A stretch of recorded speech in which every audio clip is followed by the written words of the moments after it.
Remember 9 months ago when I told you guys in my Q&A video that I will talk about Cave Story at some point? Well, the time is now. Cave Story is, well, something. It was originally just an indie project created by just one single guy. He created the game's engine, the sprites, the coding, and heck, even the engine he built himself to compose all the tracks. For as ambitious as this project was, it was first of its kind, due to the fact that this was technically the first ever indie game ever made, and it was super important for the future of indies to this very day. People mostly dub this game the grandfather of indie games, so it fits. But what makes this game so good in the first place? Well, let's find out now, shall we?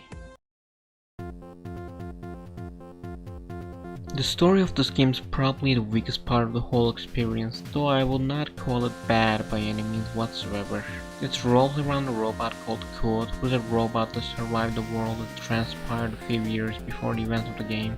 He stumbles into a bunch of people that reside in the island, people that are visitors to this place, and most importantly, the ones that are trapped in this island. It's a nothing much plot, but it gets the job done with all the fun reoccurring characters you encounter during the game. Let's talk about those set characters for a second. Curly Brace is a female robot that sometimes appears in the story to give you well-needed help. She's the same type of robot as Code himself actually. He's a real good contrast to Code's characteristics throughout the game. Code is calm, collected, barely emotes, and completely silent, as opposed to Curl, who's a lot more talkative, energetic, and more vulnerable. When these two share scenes together, they balance each other perfectly. Then you have the main villain's sidekicks, Misery and Balrog. Misery is an interesting case. I don't dislike her per se, but she's probably the most bland out of the main characters. Just the all-powerful witch the villain wants to keep for her powers alone. Balrog on the other hand, goddamn, this guy's entertaining. Depending on the version of the game you're playing, he will have a unique line every time he tries to put a stop on your journey. The first one's the Steam version, aka Cave Story Plus, where he says, "Oh yeah." And in the fan translation he says the iconic huzzah. It's mostly preference on which one you like more though. Like there's this one scene when he gets beaten by Codes and he starts getting upset over his loss. Balrog tells Curly that he will help them out as long as they keep it a secret from others, and Curly just gives him the alright and just dips afterwards. He's so entertaining, bro. And now here comes the main villain, the Doctor. He is relatively generic too, but his powers are really cool, combined with the visual effects they gave him in Cave Story Plus. I'll go more into the plot towards the end of the video, but let's discuss something else for now.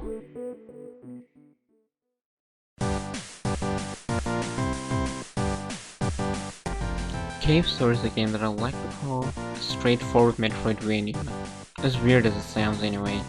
It has a lot of mechanics that the majority of metroidvania style games have, but the structure of it is pretty straightforward. We'll probably do the same stuff in repeating playthroughs, minus some weapon options, which we will get into later. The way you upgrade your weapons in this game is really interesting. After killing an enemy, you get these Dorito looking things flying out of them, and once you get those with your preferred weapon, they increase its level. All weapons can be maxed out to level 3 only. And you might be thinking, why is the max level so low? You can just easily grind out enemies like a pro. Well, once you get hit even once, you lose a bit of your meter, and you can even decrease your level if you get hit enough times. This makes the game extremely stressful, but in a really good way.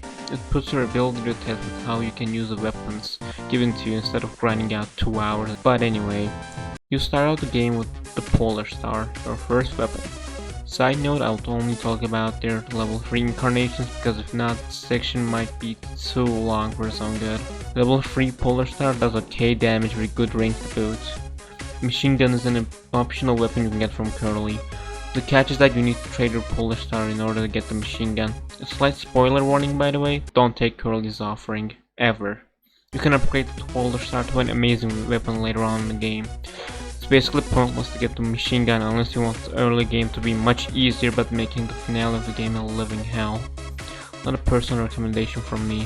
Fireball is only good at the area you actually obtain a weapon in. It does more damage than the Polar Star at max level, but the range is actually horrible, added on with the horrendous float mechanic. The blade is really interesting. In level 2 it's a powerful close range damage machine, while on level 3 It's a pretty weak attack with splash damage. It's a meh for me for that reason, to be honest. Bubbler is probably the one you need to practice the most to get hang of. Level 1 and level 2 suck, as always, but level 3 Bubbler has so many uses that it's crazy. It's an attack that when you charge it, it surrounds with bubbles that also damages enemies that go past. And once you let the trigger go, it sends out all the bubbles vertically to your foes. This can be used as a stalling tactic, a shield, a field clearer, and so on and so forth. This is just a must-have for me all around. The only thing that holds this back as well, when used mindlessly, you will be left wide open. Hot take, but Nemesis is not worth the struggle in my opinion. To get it, you need to trade the blade, which is bad in its own right. The gimmick of this gun is that it's the most powerful in level 1. Once it gains even a slight bit of Dorito pieces, it turns into hot garbage. The damage on level 1 is massive, but like I said, it's not worth it in my eyes. And now we have arrived at the crown jewel, the Spur. The Spur is the upgraded version of the Polar Star. This gun basically cheats on the entire concept of the leveling system. Because once you charge it, you gain level automatically, and once you let the trigger go, it sends out a gigantic laser that chips out the boss's health bars. So yeah, keep the Polar Star at all costs, it's worth it at the end. The music, oh my god, the music, it's amazing. Think about how this was composed by just one guy is so surreal to me. There are so many highlights in this OST, my personal favorites being Labyrinth Fight, Lifelike Water Ray, and Jenka 2. And of course my outro theme, Meltdown 1. Fun fact, Meltdown 1 isn't even in the game, it's a scrap track, but I love it nonetheless for being such a pop.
As you have seen, there are multiple versions of the OST.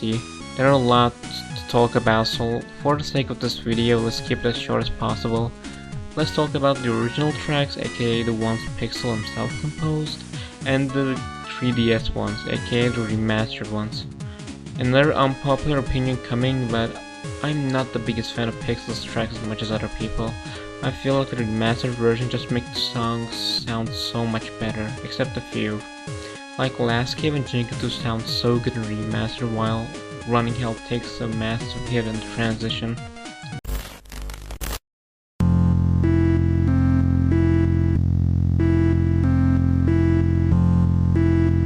After getting out of the Last Cave, aka one of the hardest areas in the game for first time players, you encounter the amazing place called the Balcony. This place in the track encapsulates everything you felt during the journey and so much more.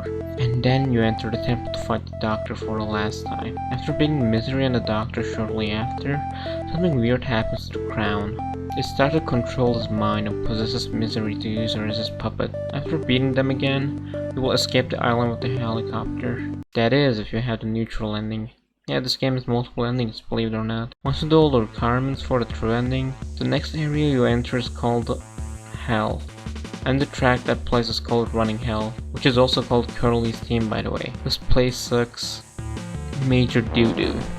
You need to go through 10 minutes worth of hallways, then beat 5 bosses in a row with no checkpoints. Let me repeat that again, 5 bosses with no checkpoints. You'll need to memorize the layouts a lot. plus the bosses, attack patterns, stand a fighting chance. The ending is extremely satisfying though. It's such a fun conclusion to Code and Curly's story. And that was Cave Story, one of the best games I have ever played, and a game that introduced me to a whole new genre, aka the metroidvania style games. I'm so glad it's getting the attention it deserves, right? Well, September 2nd, 2021 as I'm writing the script, and let's just say that Cave Story is not the most well-known game in these current times. Cave Story was not an ongoing franchise, it was just one game that released in 2000s by one guy. Don't get me wrong, I love this game to bits, but the representation it got on later years is just lackluster to say the least. There are still glimmers of hope though. Code is still one of the more niche characters that people want in Smash, and of course Code was a part of King for Another Day tournament, and the one I'm hoping the most to succeed is... Well, we know that FNF is known for reviving a lot of franchises, and I feel like Cave Story has a big chance in this regard. Recently an FNF indie mod was revealed, and right next to Shovel Knight and Shantae was her Polar Star wielding robot friend Code. If this mod gets popular, I believe Cave Story might get the glory back it had into 2000s. Thank you for listening to me fellas, and see you next time.